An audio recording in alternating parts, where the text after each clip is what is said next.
مشاكل هتقابلك وانت بتبيع على امازون. اول حاجه المرتجعات.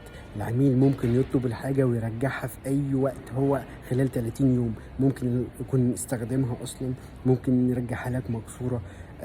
ممكن لو انت حاطط المنتج عند امازون في المخازن، وقتها امازون هتقول لك المنتج ده تالف، شيله من عندي لا اما انا هعدمه لك.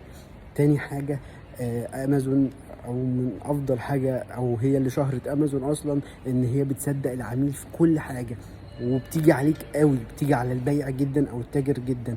فوقتها ده لازم تكون متحمل الخساره دي وحاططها في حسبان التكاليف بتاعتك، انك ممكن في لحظه تلاقي المنتج بتاعك بقى تالف ومش قادر تتكلم، مش قادر تقول لامازون انت ازاي، انا مين يعوضني على الحاجات دي. هي اوريدي بتعوضك على حاجات معينه وفئات معينه ومنتجات معينة، مش كلها، بس برضو تكون حاطط في بالك انك في حاجات مش هتقدر تتعوض عليها، بس برضو انت بتكسب وبتكسب كتير.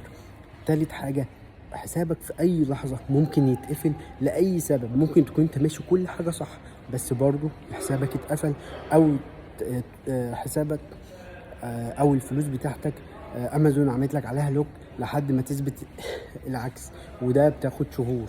اوقات ناس كتير بتنزل ان هي حسابها اتوقف او الفلوس بتاعتها اتجمدت لحد ما يثبت ان المنتج